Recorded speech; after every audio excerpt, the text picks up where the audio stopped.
Assalamualaikum warahmatullahi wabarakatuh. Kembali lagi bersama Al-Faqih di pelajaran SKI untuk kelas 9. Nah, di pertemuan kali ini kita akan membahas mengenai kerajaan Islam di Sumatera. Oke, ini sebelumnya mohon maaf kalau rekamannya ini berisik ya. Maklum rumahnya di pinggir jalan, apalagi di pinggir jalan raya banget kan. Nah, kerajaan Islam yang akan kita bahas itu ada 3. Yang pertama, Samudra Pasai, Malaka, dan Aceh Darussalam. Oke, kita next dulu. Yang pertama yang akan kita bahas adalah Samudra Pasai. Kerajaan Samudra Pasai yaitu merupakan kerajaan Islam pertama di Indonesia. Oke, mengenai Samudra Pasai, tahun berdirinya itu kerajaan Samudra Pasai berdiri pada abad ke-11 Masehi. Tokoh pendirinya siapa? Yaitu adalah Maurah Khair. Letaknya berada di daerah pesisir sebelah timur Laut Aceh. Nah, Samudra Pasai ini terdiri dari 2 dinasti. Yang pertama ada dinasti Maurah Khair dan ada dinasti Maurah Silu. Oke, next. Nah, bicara tentang dinasti Maurah Khair, nah ini ada beberapa raja-rajanya nih yang memimpin pemerintahan dinasti Maurah Khair. Yang pertama Maurah Khair itu sendiri yang bergelar Mahmud Shah pada tahun 1042 sampai 1078. Nah, ini adalah tahun di mana dia berkuasa atau memimpin ya. Yang kedua ada Maharaja Mansur Shah yang berkuasa selama 55 tahun dari tahun 1078 sampai tahun 1133 Masehi. Yang ketiga ada Raja Maharaja Ghiyasuddin Shah yang berkuasa selama 22 tahun dari tahun 1133 Masehi sampai 1155 Masehi. Yang selanjutnya ada Raja Maurah Noi yang bergelar Maharaja Nuruddin yang berkuasa selama 66 tahun dari tahun 1155 Masehi sampai 1210 Masehi. Nah, setelah meninggalnya Raja Maurah Noi ini, nah baru deh tuh terjadi kekacauan karena Maurah Noi ini nggak punya keturunan, ya artinya nggak ada yang nerusin kan. Nah, di situ mulai ada kekacauan. Ya gitulah namanya pemerintahan, kalau nggak ada yang memimpin atau pemimpinnya kurang kuat itu bisa jadi kacau balau.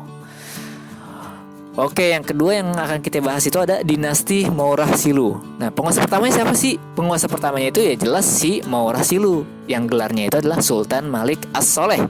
Dia itu menjabat atau memimpin pada tahun 1285 sampai 1297 Masehi.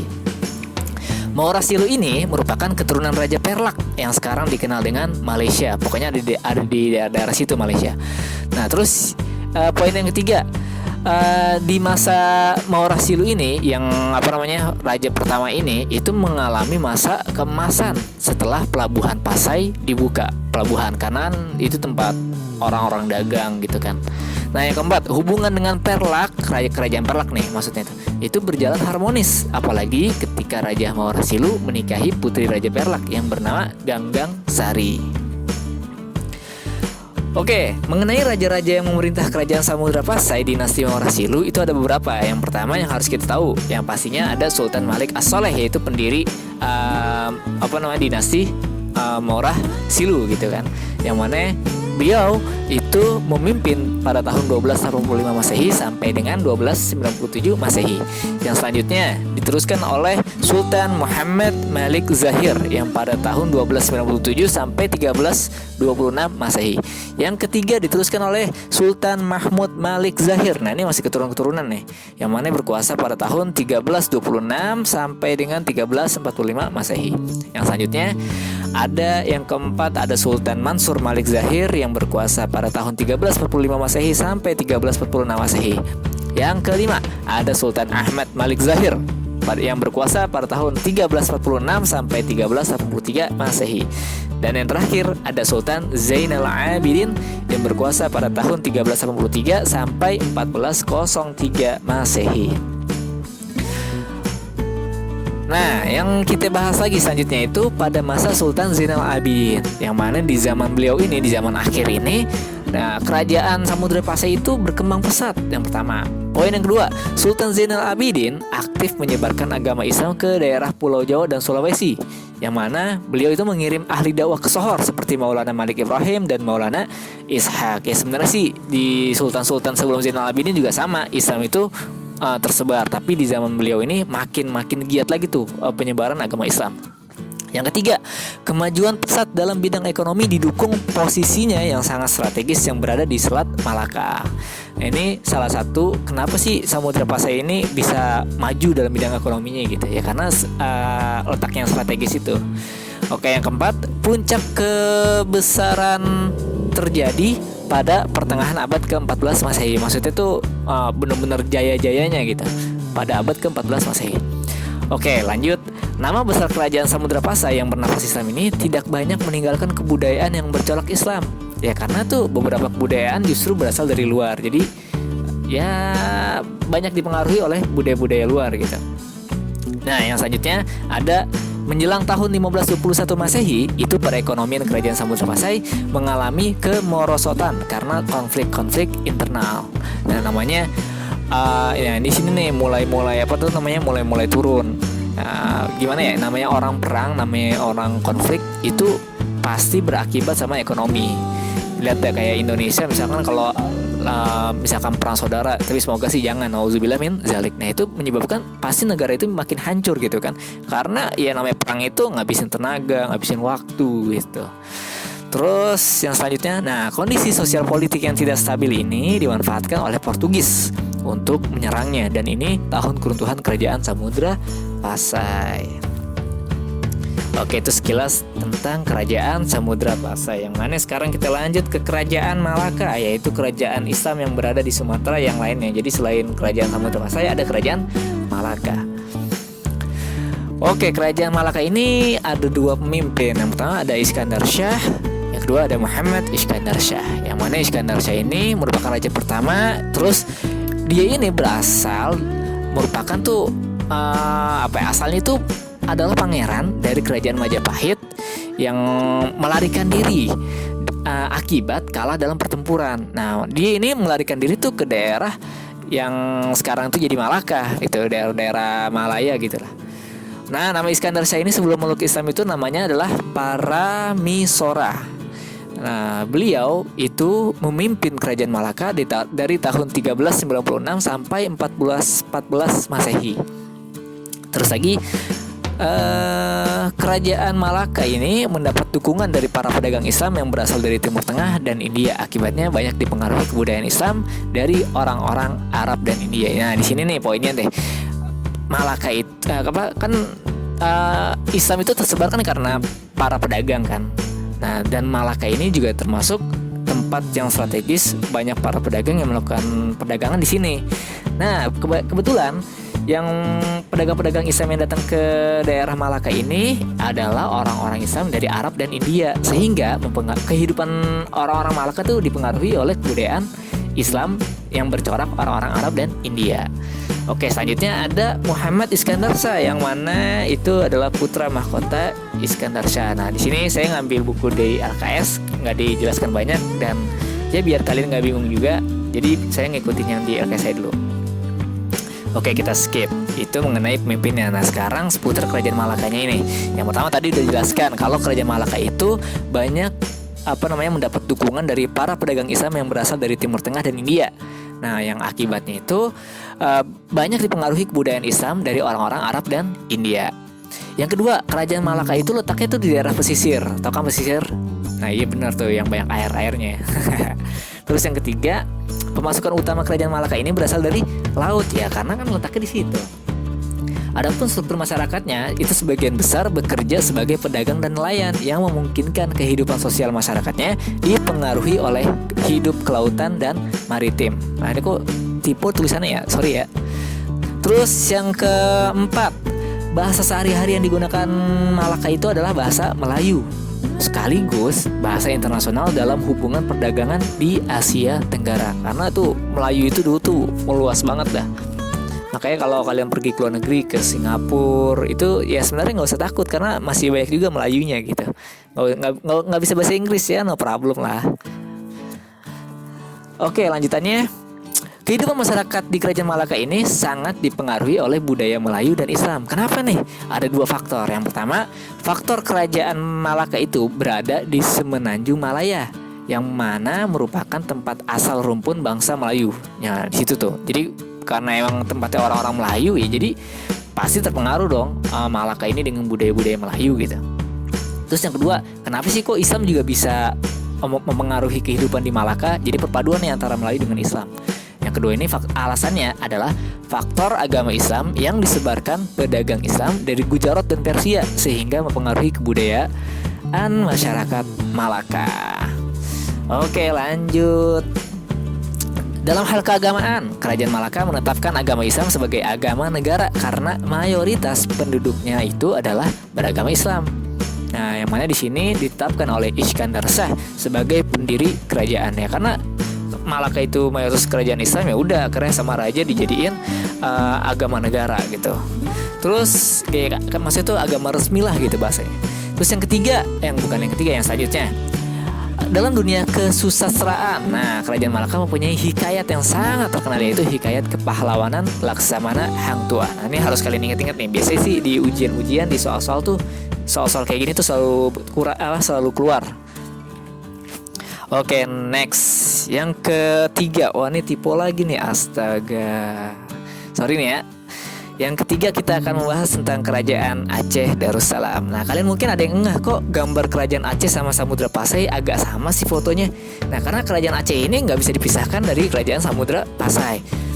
Saya juga nggak ngerti nih, apa bener-bener Aceh itu lanjutan daripada Samudra Pasai? Kan Samudra Pasai kan udah runtuh tuh, akhirnya dilanjutin oleh Aceh Darussalam. Karena pas saya searching di Google gambar-gambar Samudra Pasai sama Aceh Darussalam itu ya keluarnya sama, itu juga gitu. Jadi nanti mungkin bisa saya jadiin bahan riset lagi ya. Oke, mengenai tahun berdirinya Aceh Darussalam ini, yaitu berdiri pada tahun 1511 Masehi. Yang mana di sini ya tahun-tahun runtuhnya tadi Samudra Pasai kan. Tokoh pendirinya siapa nih? Ya, tokoh pendirinya itu adalah Sultan Ali Mughayat Shah. Yang mana beliau itu mengadakan ekspansi politik yang mampu menguasai wilayah-wilayah. Jadi di sini tuh Aceh itu makin kuat. Terus peninggal Ali Mughayat Shah, nah digantiin tuh sama putranya yang bergelar Sultan Salahuddin. Yang mana pada masa dia ini nih, Sultan Salahuddin itu nggak sehebat ayahnya. Akhirnya Aceh Darussalam berada pada posisi yang surut, artinya itu turun. Yang tadinya super power maju banget, akhirnya pas sama Sultan Salahuddin dipegang itu turun. Oke, penguasa pemerintahan Kerajaan Aceh Darussalam setelah Sultan Hasanuddin. Ada siapa aja sih setelah Sultan Hasanuddin? Nah, setelah Sultan Hasanuddin tadi terperosok kan, ya Aceh tuh makin turun. Akhirnya si Sultan Alauddin Riayat Shah Al-Qahar yang berkuasa pada tahun 1537 sampai 1568 Masehi. Nah, dia itu mengambil alih kekuasaan Sultan Salahuddin yang begitu rapuh. Nah, jadi diambil alih nih sama si Sultan Alauddin. Nah, yang mana Sultan Alauddin ini merupakan saudara dari Sultan Salahuddin, masih saudaraan. Terus poin yang selanjutnya itu dia ini Sultan Alauddin ini mengadakan perbaikan kondisi kerajaan dan perluasan wilayah-wilayah. Nah, akhirnya yang tadinya Aceh itu turun, nah mulai naik lagi nih, mulai bangkit lagi. Terus kiprah Sultan Alauddin dalam menyebarkan Islam dengan cara mengirim para ulama ke Pulau Jawa, misalnya Syarif Hidayatullah, yaitu Sunan Gunung Jati yang dikirim ke Gresik. Nah, ini sebenarnya sih nggak Sultan Alauddin doang kan, bahkan di kerajaan-kerajaan sebelumnya juga udah cukup sering ngirim-ngirim ulama, transfer ulama ke berbagai daerah demi menyebarkan agama Islam di Nusantara. Terus setelah Sultan Alauddin meninggal, nah kerajaan Aceh semakin surut, turun lagi. Yang tadinya udah mulai baik, turun lagi. Di antara penyebabnya apa? Ya memanasnya suhu politik internal dan adanya pemberontakan. Nah biasanya itu kalau ada pemimpin meninggal, nah biasanya itu bawahannya itu sibuk kan ngurusin siapa nih penggantinya nih. Makanya nggak heran ada kondisi politik itu memanas yang akhirnya memicu ketidakstabilan di pemerintahannya. Apalagi ditambah banyak pemberontakan kan. Jadi ya makin kacau tuh kerajaannya. Terus setelah Sultan Alauddin diteruskan oleh Sultan Iskandar Muda atau namanya itu Dharma Wangsa Perkasa Alam Syah, yang mana dia itu berkuasa pada tahun 1607 sampai 1636 Masehi. Nah, di zaman Iskandar Muda ini dia itu mengembalikan kerajaan Aceh pada kejayaannya. Akhirnya mulai naik lagi tuh kerajaan Aceh. Terus Sultan Iskandar Muda ini itu membagi kerajaan Aceh Darussalam menjadi dua struktur. Yang pertama, struktur kekuasaan yang dikendalikan bangsawan, ada juga kekuasaan yang dikendalikan ulama. Jadi ada dua struktur. Terus yang ketiga, perkembangan agama Islam sangat pesat ya, karena ya Aceh Darussalam itu terkenal kerajaan atau pemerintahan yang selalu menerapkan hukum Islam. Nah, makanya tuh selalu semangat dalam menyebarkan Islam. Terus setelah Sultan Iskandar Muda meninggal, kerajaan Aceh Darussalam kembali mengalami keadaan surut yang sangat drastis. Nah, di sini ketika udah mulai maju lagi, meninggal, turun lagi gitu. Jadi ya ngurus pemerintahan itu nggak gampang, sulit gitu kan. Harus ada sosok yang kuat. Oke, setelah Sultan Iskandar Muda, maksudnya setelah kepemimpinan Sultan Iskandar Muda kan udah meninggal nih.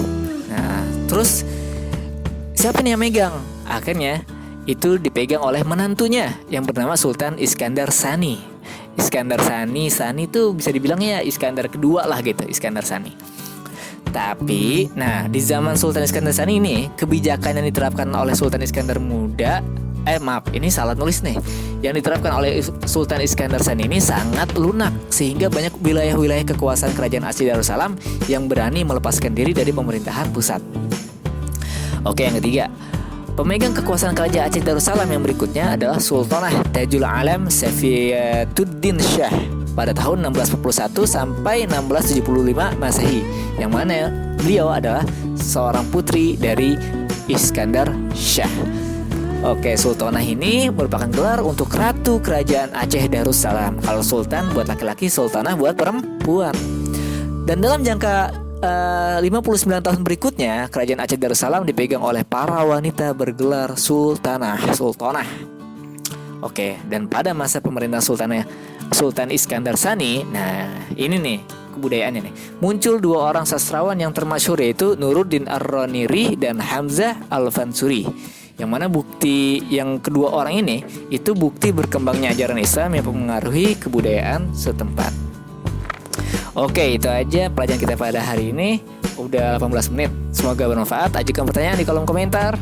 Dan sebelum diakhirin ada tugas nih. Yaitu tugasnya adalah membuat desain infografis. Ya, temanya itu bebas, dari kerajaan Samudra Pasai sampai dengan kerajaan Ternate dan Tidore.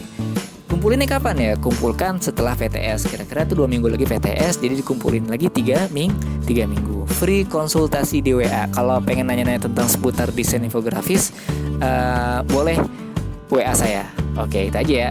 Kurang lebihnya maaf. Wassalamualaikum warahmatullahi wabarakatuh.